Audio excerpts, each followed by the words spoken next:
or 3 police not even been to court for shooting Negroes, hanging Negroes and everything. That's too much time. I'm not gonna take no chances with the system. The system is the one doing that. Like they can attack Iran anytime they want. Or the Yemenis can be attacked by Saudi Arabia.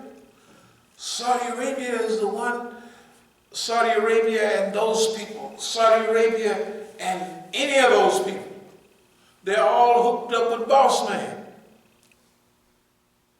And so what I'm telling the Iranians is hold it.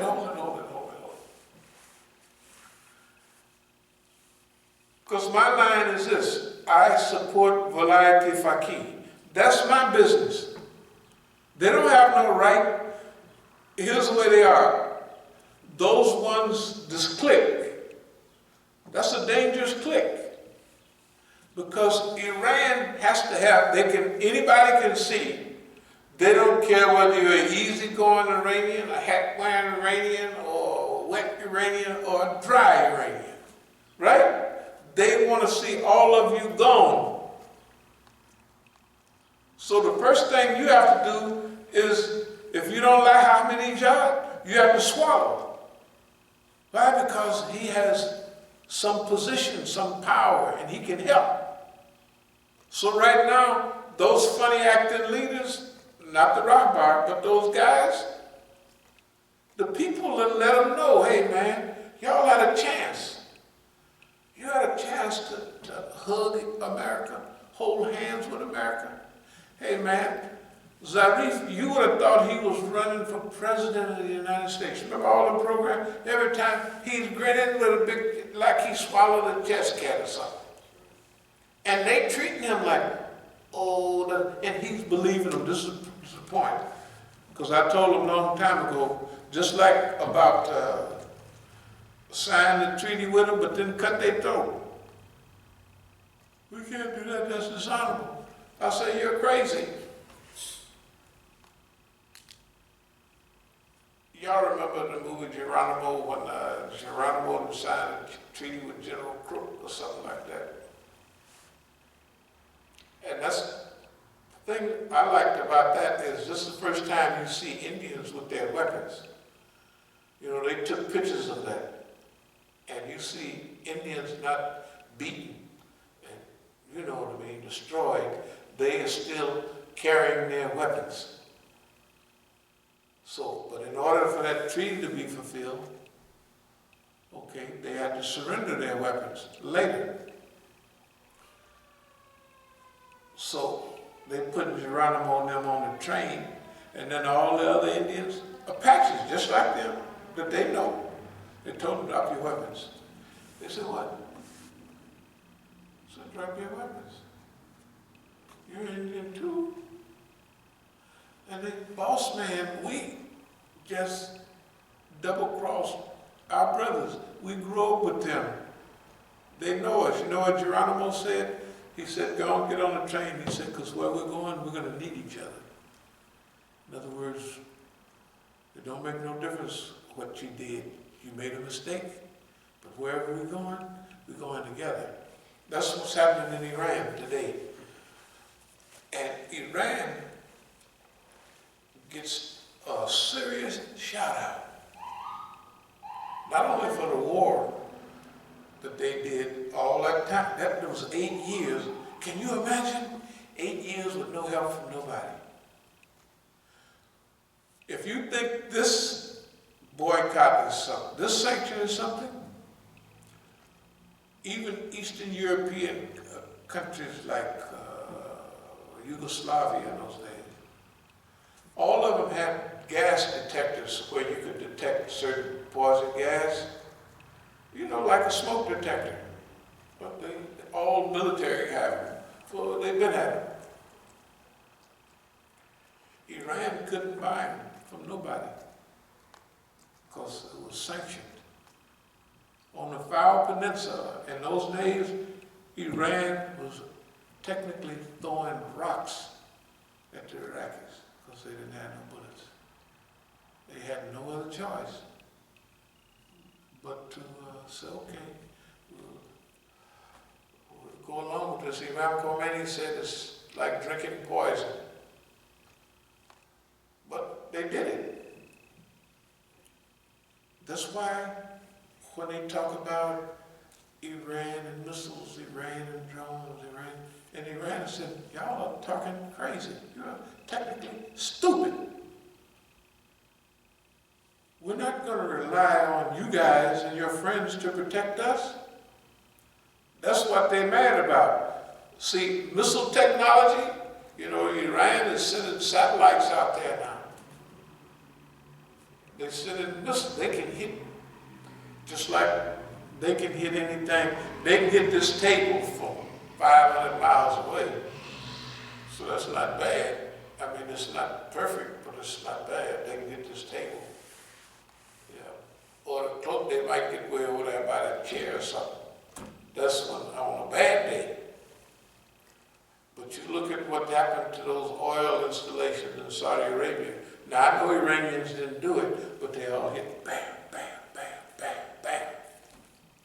And the U.S. technology to stop those missiles, where is it at? Didn't stop none of them. It's like they got hit with a couple of Riyadh today. And they said, we stopped the missiles from Yemen. But anyway, here's our point. Our point is just like the Sheikh right here. Him and his wife, they may die in jail. They let him go to India for a little while to get some treatment. But everybody was saying that they'd given him something, and he was saying, man, I'm not feeling regular and I ain't feeling right. And they'd already killed his kids. I thought you said it was 6 of the sons. I thought it was 4. This is my dear son here. He's maybe you might call him an F up, but this is a playboy bunny. Anyway, but they started off as Muslims. And technically, they are still Muslims. When they was kids, I used to take them around the country with me. So, man, it would be wonderful. If I take them on a trip, they would be listening to all them tapes, and they would come back to Oakland brainwashed with goodness. And about 2 weeks later, it would take about a week, they would be right back to Oakland Jahiliyyah, full speed ahead. So, I told him, he was 86, 87. I saw what the government was doing, because see, they was 13 and 17 at that time. Now they're 54, 55, something, 50. So you can imagine a father, and they're at the Masjid, and they picking up on everything. They sharp. They said, Dad, that guy's a B-word personality. I said, yep, that's right. And I asked my youngest son, I said, I came to that conclusion a long time ago. I knew it. I knew that everybody came was going to be that. That's just because from the history. So I asked him, how did you come to that conclusion? He said, well, Dad, what I do is, when they get up to speak, I dress them up in a police uniform. Psychological. He said, if it fits them real good, if they look pretty good in it, I said, they're the police. I said, well, it's not my method, but it's working. It works for them. That's childish innocence. And they was right. I had people coming in from Denver. They said, Dad, that guy's sneaky. So at the Masjid, I had protection then, because we all slept in the Masjid, because they was messing up too much for them to stay with their mother right up the hill. So they stayed with me. We had a good time. We lift iron. It was wonderful. So anyway, changeover. I told them, I said, they're using the same thing on you guys that they use on the Soviet Union, which they did on kids. Now, I'm a parent, and technically, I can lecture them, but there's nothing I can do about it. When they go out of the Masjid, they're on the road, and I cannot protect them. That's a rotten feeling, but I got used to it. I said, well, we'll see what happens, and they start putting them in jail.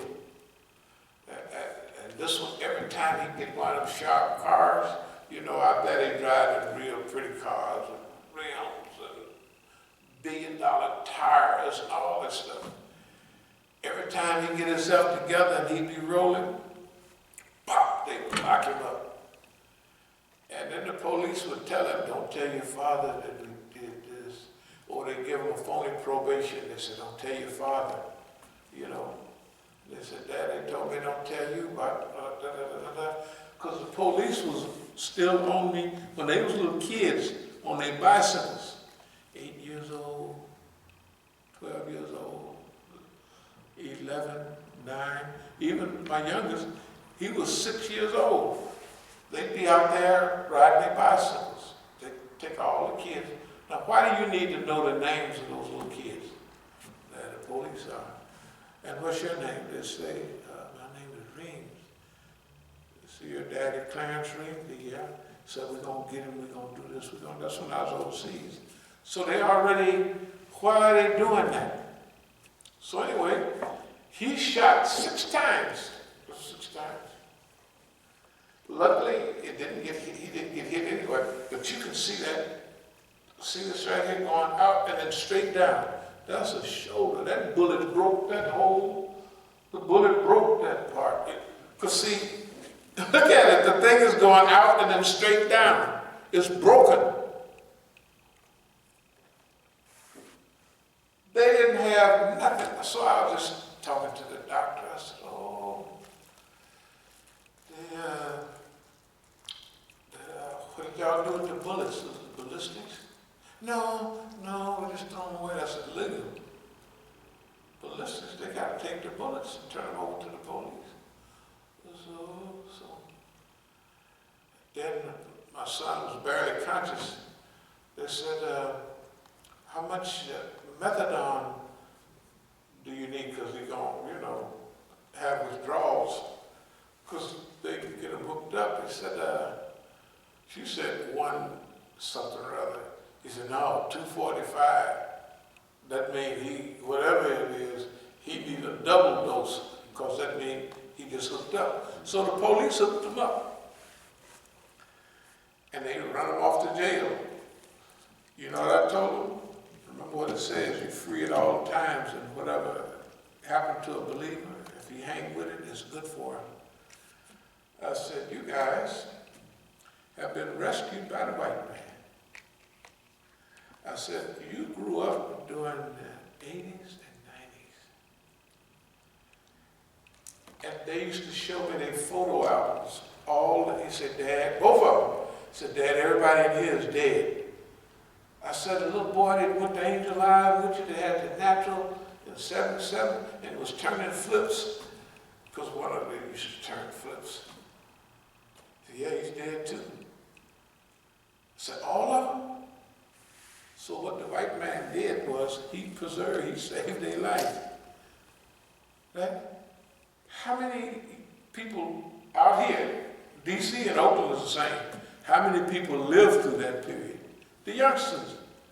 And that's the deadliest period we ever lived through for a young black man. It was deadlier than the 60s, because we didn't kill each other like that. The police killed us. We got lynched, but not like killing everybody. The guy you killed, his uncle, his brother, you went with his sister, right? And stupid stuff, on the same block all your life, and you just slaughtering each other. I gave a khutbah, and I said, they saved my son's life. They put him in prison. Every time they got out, they put him right back, and they got a chance to be grown. You know what? That's the thing that I made dua for. To at least let them live long enough till they learn some sense. Well, they lived a while, they may not have learned no sense.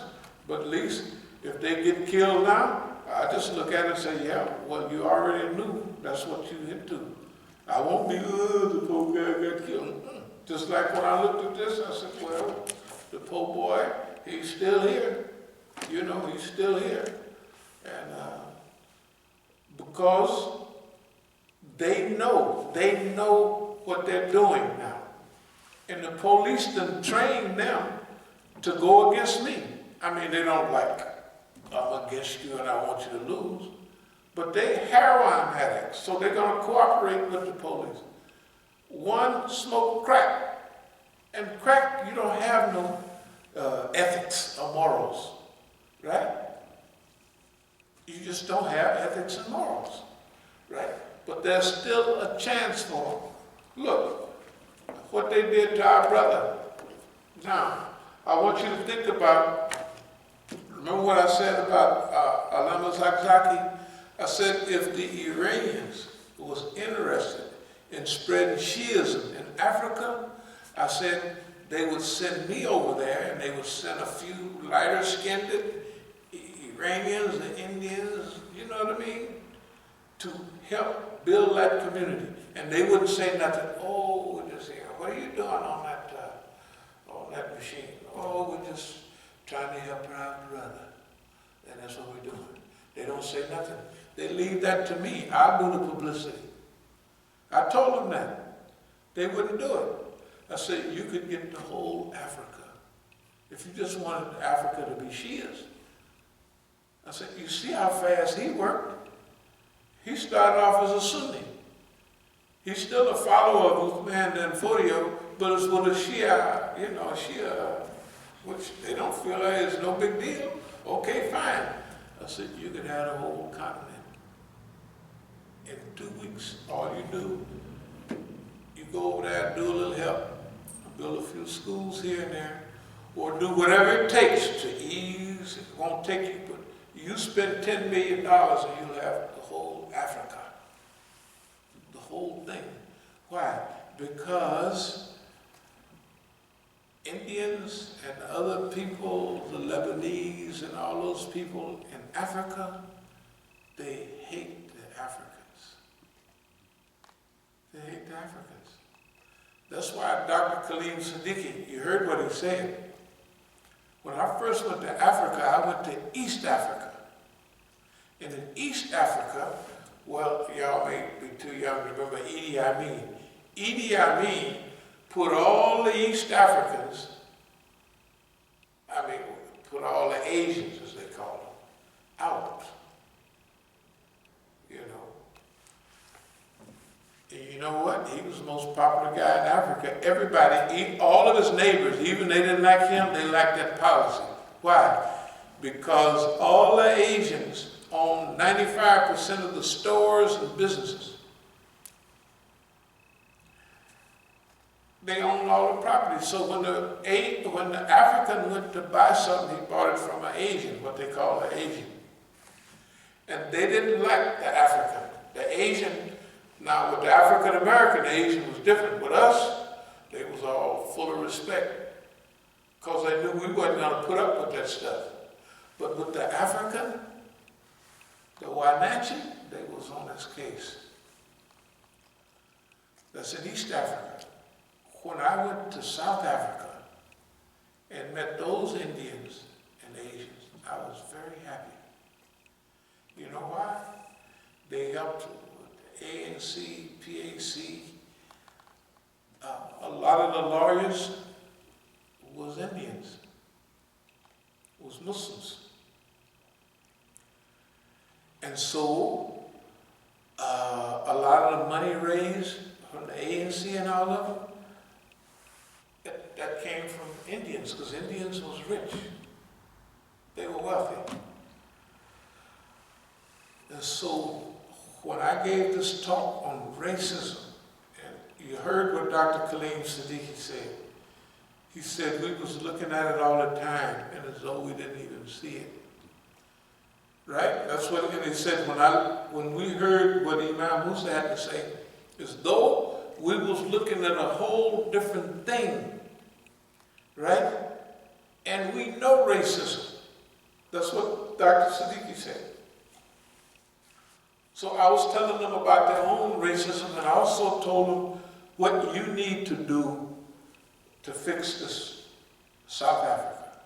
You got a chance now, man. Because this is in '96, this is 2 years after everybody's still juiced up and happy about apartheid being gone. And the idea was Indians, you help bring the African up. And it ain't gonna be easy because he's gonna try to cheat you every time, and you tell him, well, I'm helping you invest. I'm investing this in you. He's still gonna steal it because that's what he can't help it, right? So I was telling Eddie, you got to have patience. It's like helping a Negro, right? You help the Negro gonna bump you got to have patience. Ain't nothing you can do. He's gonna be the Negro, no matter you can hug him, walk him around the block on a leash, you could sleep him and wake him, it don't make no difference. He's going to always, until that training and that belief creeps in, he's still gonna be the Negro. And he'll have a Negro relapse, even when he's a good Muslim. He'll have a relapse. You know, he just have sit down and just go back to Galilee. And then he come back, you know, backslide. You can't put your faith and trust on him being a special picture. You got to put your faith and trust in Allah that can change the hearts of. Anyway, that's what we told people in South Africa. They didn't do it. The other thing was they could see that Dr. Khalil Siddiqui, because when I went to the airport in Johannesburg, Sister Bahia and and there was a guy, a driver, his name was Adam. Dr. Siddiqui was telling me, it was as if it was an appointment. You could see where he was headed.